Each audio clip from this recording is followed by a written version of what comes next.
Was the best of times, it was the worst of times. Who wrote it?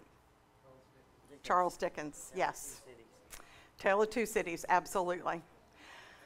And so I want to tell you about a night that was the best of times and the worst of times. Part of becoming a deaconess or a pastor is that you take a semester as a chaplain in a hospital. And it's called CPE, Clinical Pastoral Education. And there's some people that say this is the hardest class you will ever take because it makes you come face to face with everything you've ever feared, and especially face to face with life and death. And so one particular night, I was on call, and when you were on call, we worked Monday through Friday from 8 until 4. Except one night every 10 days you were on call and you worked a 24-hour shift. And so at 4 o'clock everything was real lively, and at 4:01 it was just you. So things were pretty quiet in the hospital that night, and I was working in the hospital that was the head trauma hospital of, I was in North Carolina at the time.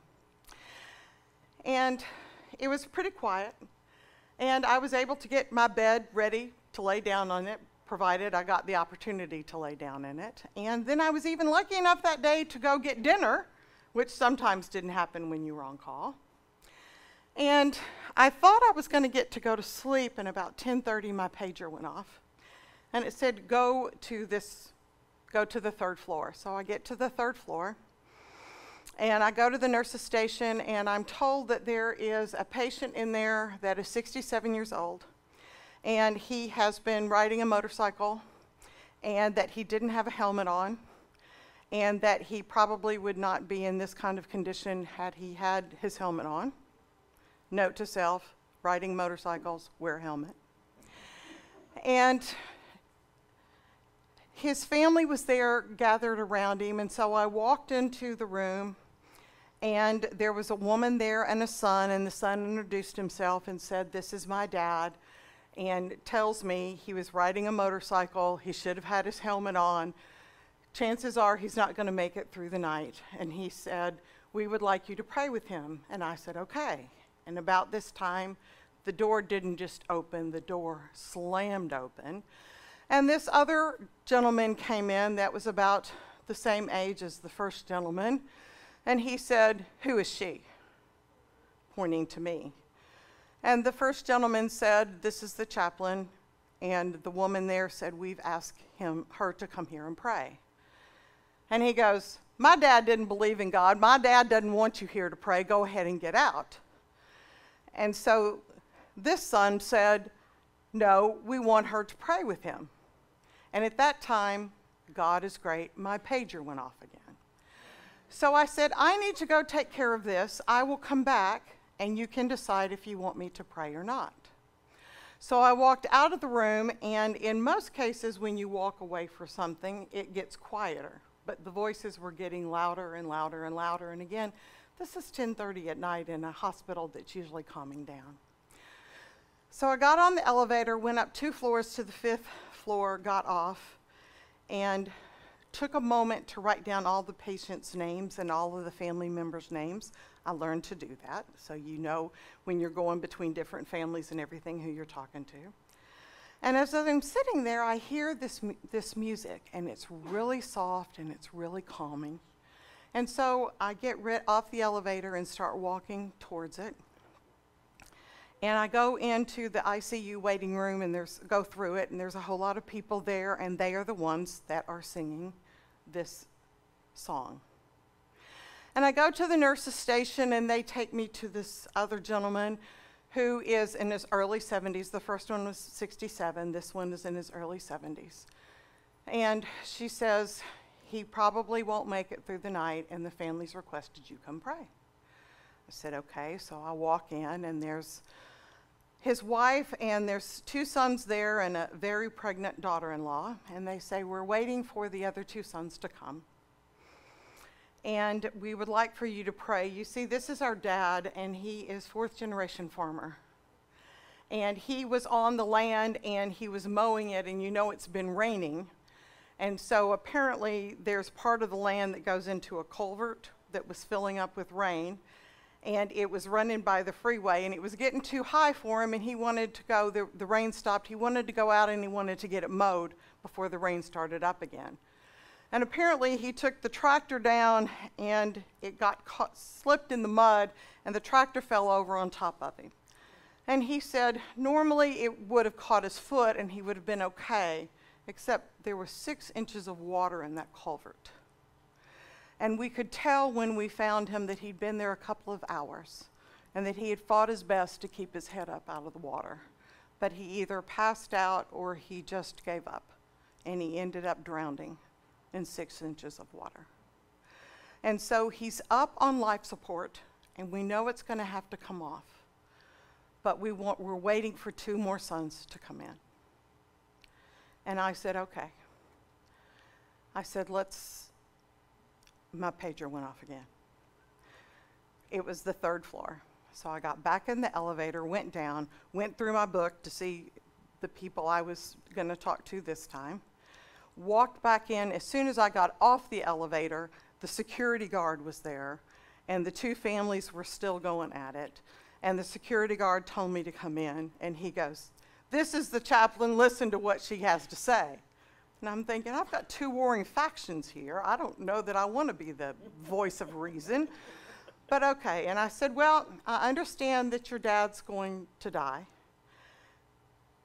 And then I realized that I've got 2 women here, and I know one of them, at least at one point, was married to the man that's dying. I'm not sure about the other one, but they both have sons about the same age that are calling this man dad. So I know this is complicated to begin with. So I said, we're all going to pray together. So I turned to everybody that was there, and I said, let's get up and let's go into his room. And so they get up, and one group goes in, and it was the first group, and they get all close and hold hands and everything. And the second group comes, and they go, I'm not going to be in the same room with them. And I said, okay, do you want to do 2 different prayers? No, we don't believe in God, and we don't want to pray. I said, okay, do you want to sit here?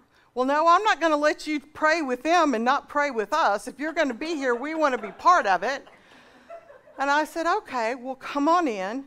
And they said, no, we don't want to. We don't want to do this. We will not be in the same room with them. And I said, okay, fine. I said, do I have 2 people that will be buffers between these 2? And 2 people said yes. And I said, I want you to stand right here in the doorway, and I want you to put your hands out. And everybody that wants to be in the room with this gentleman can be in the room, and you can hold hands this way. And those of you that don't want to be a part of the prayer or don't want to be in the room, you can stand out here in the hallway, and you can hold hands like this, and we'll pray. So that seemed to satisfy everything. And so I said a prayer, and then I said, join your voice with mine in the words of the Lord's Prayer. And I started the Lord's Prayer, and nobody else knew it. So I said the Lord's Prayer to myself and to all of them out loud. And at that point in time, we said amen. And I said, I need to go see another family, but I will stop back by here a little bit later. And I shook hands with the son, and I hugged the mother, who turned out to be an ex-wife. And the other woman turned out to be the person he was currently living with, but that both people had had children at the same time by him. So very complicated.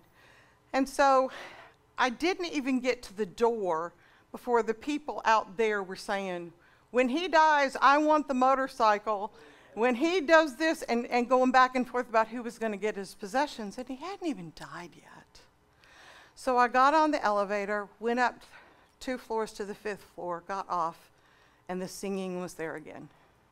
And it was absolutely beautiful. And as I walked towards it, you could hear it getting louder and louder, but it was silent. And by this time, it's somewhere in the wee hours of the morning, 2, 3 o'clock. And so I go in and I talk to the wife, and by this time the other 2 sons have gotten there, so there's 4 sons, 1 very pregnant woman, and 2 other wives that are there.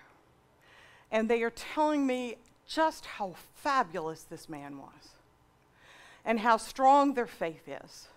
And that they do realize he's going to die, but he died on the farm, doing what he loved to do more. So how wonderful this is. And so we joined hands just as we had done before, but everybody was in the same room. And we prayed together, and different people wanted to offer prayers for their dad or for their uncle or for their church member. And then all together, they started singing Amazing Grace. 3-part harmony, absolutely beautiful. And then together we all said the Lord's Prayer. And when I left that place, I stepped out into the hallway. And normally the hallway is completely quiet, and this wasn't any different. But I could hear my feet echoing on the linoleum floor. And what it sounded like it was saying is, holy ground, holy ground, holy ground. So I went back downstairs, and the man had died while I was gone. And so I did the sign of the cross on his head. And the families were in all-out fight at this point in time, and I just did what I could and then left and went back upstairs, and that gentleman had died too. And sat with the family as the music kept coming and coming and coming. And as I left about 5:30 in the morning, the sun was coming up on this new day that would no longer have these 2 men in it alive. And I kept thinking, it was the best of times, and it was the worst of times. It was a tale of 2 deaths. One that died in agitation with people arguing and not even being in the same room. And one that ended in song and in prayer and in everybody saying, we know our risen Christ, and we know we'll see him again, even if it takes a while.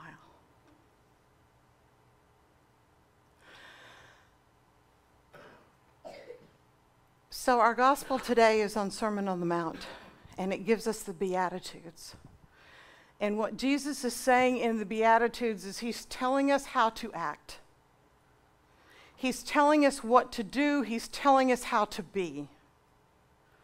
And these 2 instances show if you are doing unto others as you want others to do unto you, the peace that comes with that, and the serenity that comes with that, and the love that comes with that.